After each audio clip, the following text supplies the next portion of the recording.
estrategia del día es traída para vos por bloomberlinia.com. Muy buenos días, estrategas. Soy Francisco Aldaya, jefe del buró de Bloomberg Línea en Argentina, y hoy les voy a contar las 3 noticias más importantes para que arranquen su día. Además, Mariano Espina con lo último de la política en recintos del poder. Como siempre, no se olviden de darle clic al botón para seguir a este podcast, de compartir este capítulo, de activar las notificaciones, y si les gusta lo que hacemos acá de lunes a viernes, ¿por qué no darnos un 5 estrellas en Spotify y un pulgar arriba en YouTube? 1.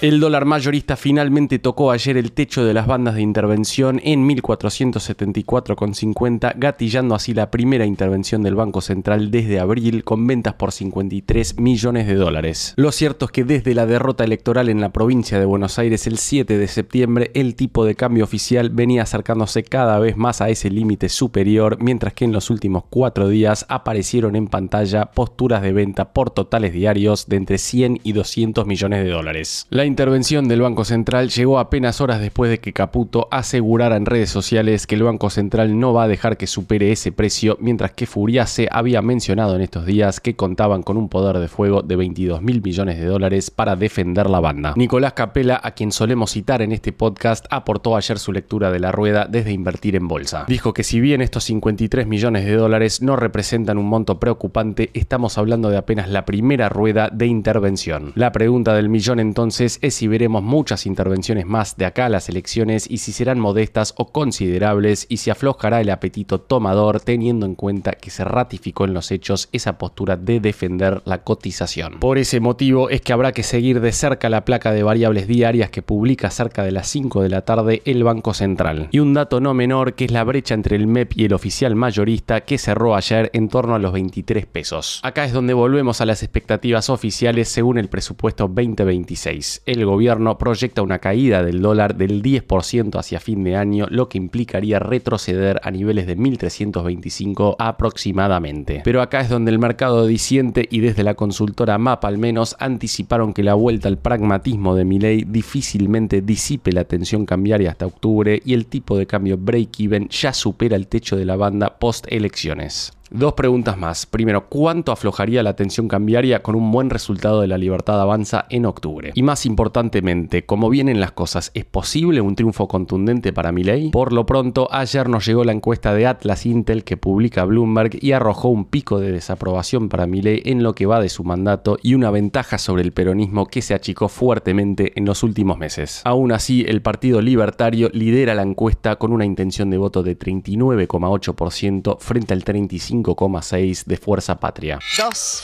Como si hubieran faltado malas noticias para el gobierno ayer, tuvimos 3 más que podrían complicar el panorama a pocas semanas de las elecciones legislativas. Por un lado, la actividad económica del segundo trimestre cayó por 0,1% según el INDEC contra el trimestre anterior, cuando los economistas esperaban justamente lo contrario según Bloomberg. En otras palabras, esperaban un crecimiento del 0,1%. Las exportaciones, el consumo minorista y la inversión de capital frenaron el crecimiento, mientras que paradójicamente el gasto gubernamental se incrementó levemente. Por otro lado, la inflación mayorista, más sensible a la variación del tipo de cambio, escaló a 3,1% en agosto desde el 2,8% de julio. Los productos nacionales subieron 3,1% en el mes y los importados 2,9%. Y como si esto fuera poco, la Cámara de Diputados dio media sanción ayer para anular los vetos de Milei a las leyes para aumentar el financiamiento del Hospital Garrahan y las universidades, con la sanción del Senado prácticamente garantizada. Si bien el costo fiscal es inferior al 0,2% del PBI, representa otro golpe a la fortaleza política del gobierno en este momento e implica más presión en términos de lograr sostener el superávit fiscal. Como decíamos, 3 malas noticias para Milei a semanas de la votación de medio término.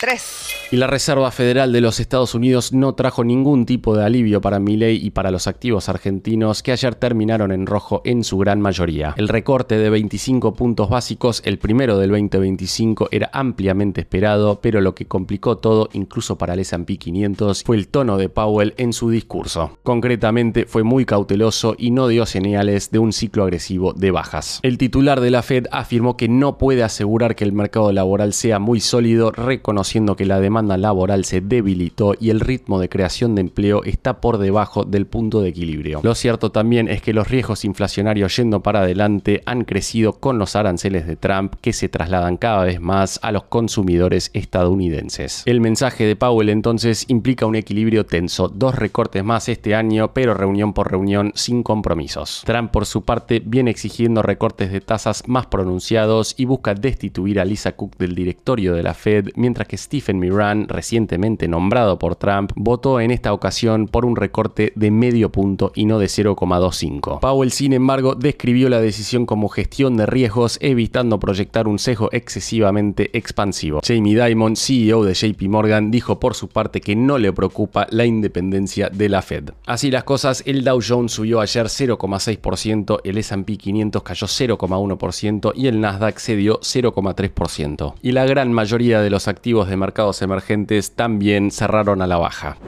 Antes de pasar a recintos del poder, veamos rápidamente cómo van a abrir hoy los mercados. El S&P Merval cayó 0,3%, fue una jornada bien roja para las acciones argentinas en Wall Street, con solo 5 subas de hasta 3,8% para Cresud y caídas de hasta 5,2% para Bioceres. Los bonos ley Nueva York cerraron con rojos de hasta 4%, el dólar blue va a abrir cerca de los 1.490, el MEP en 1.497 y el contado con liqui en 1.496. En cuanto al dólar oficial, el minorista quedó en 1.485 y el mayorista en 1.474,50. El riesgo país, por su parte, quedó cerca de los 1.200 puntos básicos. Recintos del poder. Y ahora, Mariano Espina, contanos por favor qué está pasando en el mundo de la política. Pasadas las 16 horas y en cuestión de minutos, la Cámara de Diputados asestó 2 nuevas derrotas a La Libertad Avanza con la insistencia de las leyes de emergencia pediátrica, que refuerza los fondos para el Hospital Garrahan, y con la ley de financiamiento a la educación universitaria. El presidente Javier Milei y sus ministros presenciaron la votación desde Casa Rosada y decidieron los pasos a seguir, que serán comunicados este jueves a las 10 horas por el vocero presidencial Manuel Adorni. Más tarde, Milei recibirá a los candidatos para las elecciones de octubre en la quinta presidencial y el viernes viajará a Córdoba para retomar la campaña. El gobierno reconoce que habrá más derrotas en el Congreso previo a las elecciones, dado que el Senado probablemente ratificará la decisión de este miércoles de la Cámara de Diputados, sumado a otros vetos y proyectos que se discutirán en los recintos, que evidencian la dificultad de Milei no solo para revertir la tendencia post-derrota bonaerense, sino también para recuperar la centralidad. Y se suma a las dificultades en el ámbito financiero y en una relación con los gobernadores que no cambió pese a los tímidos gestos realizados por el gobierno en las últimas semanas, con la asignación de Catalán como ministro de Interior y mayores giros de aportes del Tesoro Nacional. En la votación, y con diferencias según las leyes, hubo ausencia de diputados que responden a los gobiernos de Mendoza, Entre Ríos y Chaco, pero hubo voto afirmativo de los diputados misioneros que responden a Hugo Pasalacqua, también del diputado chubutense aliado a Nacho Torres, y no alcanzó con la foto de Catalán a Gustavo Sáenz. Los 3 diputados del oficialismo salteño votaron a favor. No solo perdió La Libertad Avanza, también perdió Cristian Ritondo, el jefe del Bloque Pro, que es protagonista de la alianza electoral con el gobierno. 6 diputados del partido Merillo insistieron en la ley de financiamiento universitario y 3 en la de emergencia pediátrica. Lo que deberá revisar el oficialismo para el próximo recambio legislativo es su propia composición. 6 votos afirmativos fueron de diputados que el 10 de diciembre de 2023 asumieron por La Libertad Avanza. La frase del día. Antes de irnos, escuchemos lo que dijo ayer el gobernador de Córdoba, Martín Yarlora. El firme rechazo a los vetos presidenciales es una victoria de la democracia que se impone para cuidar a nuestra gente y atender a sectores tan importantes para el bienestar de nuestro país. Una mala señal respecto de cómo progresa el diálogo del gobierno nacional con los gobernadores. Esto fue un nuevo capítulo de la Estrategia del Día Argentina. Yo soy Francisco Aldaya, jefe del Buró de Argentina de Bloomberg Línea, y me podés seguir en X en @franaldaya. No se olviden de darle clic al botón para seguir a este podcast y a la campanita para que se enteren al instante cada vez que sale un capítulo de lunes a viernes. Espero que tengas una gran jornada productiva. Esto fue La Estrategia del Día Argentina, escrito y narrado por Francisco Aldaya. Producido por Arturo Luna y Daniela Hernández. Que tengas un día muy productivo.